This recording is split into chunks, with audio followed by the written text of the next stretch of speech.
Inter degree పట్టా ఉంటే చాలు ఉద్యోగానికి రెడీ అయిపోండి అంటూ బంపర్ ఆఫర్ ఇచ్చాడు వీరారెడ్డి. కాకపోతే కండిషన్ సప్లై అంటూ ఒక్కొక్కరి నుంచి 4 లక్షలు వసూలు చేశాడు. వీరారెడ్డి ఒక్కడే కాదు, అతని పరివారం అంతా వసూళ్లకు ఎగబడింది. క్యాలెండర్ మారింది.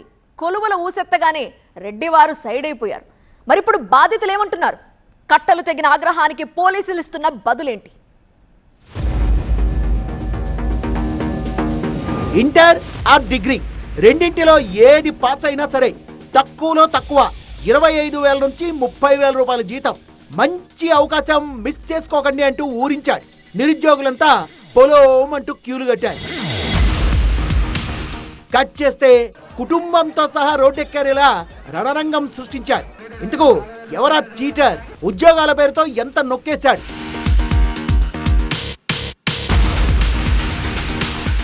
రాజారెడ్డి వీరారెడ్డి కర్నూలు జిల్లా ఎల్లనూరు మండలవాసి.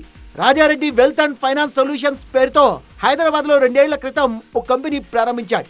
ఇంటర్ పాస్ అయితే 20,000, డిగ్రీ కంప్లీట్ చేస్తే 25,000 జీతమని ఊరించాడు. అలా ఒక్కొక్కరి దగ్గర నుంచి 4 లక్షల రూపాయలు వసూలు చేశాడు.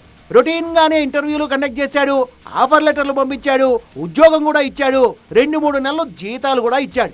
దీంతో వందల మంది వీరారెడ్డిని ఆశ్రయించారు. ఉద్యోగం ఇవ్వండి అంటూ లక్షలకు లక్షలు సమర్పించుకున్నారు.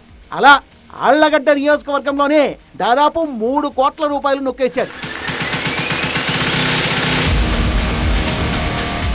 మెల్లగా కొంతమందికి జీతాలు రాకపోగా ఇంకొందరికి రోజులు గడిచినా ఉద్యోగాలు రాలేదు.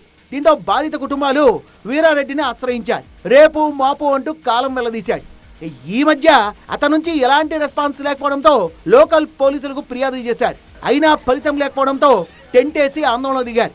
ఉద్యోగాలైనా ఇప్పించాలి, లేదంటే ఇచ్చిన డబ్బులైనా తమకు తిరిగి ఇప్పించాలంటూ డిమాండ్ చేశారు.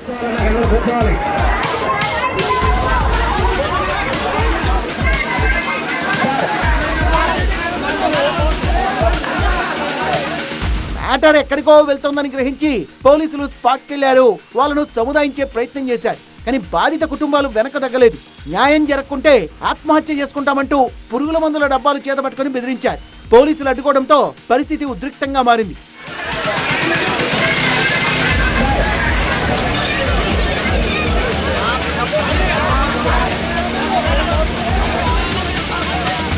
అతను ఆయన స్వగృహమైన హైదరాబాద్ కూకట్పల్లిలో వాళ్ళ ఇంటిలోనే జల్సాగా తిరుగుతా ఉన్నాడు భార్యా పిల్లలతో. పోలీసు వాళ్ళు మమ్మల్ని మభ్యపెట్టడానికి చూస్తూ ఉన్నారు, కానీ మాకు న్యాయం చేయడానికే ఎవరు కూడా ముందుకు రాలేదు. వాళ్ళు మాకు డబ్బులు ఏ విధంగా ఇస్తారు, ఎలా ఇస్తారు, ఏ ప్రాసెస్ లో ఇస్తారు అనే దానికి సమాధానాలు చెప్పిన తర్వాతనే ఇక్కడ నుంచి కదిలేది కూడా లేదు.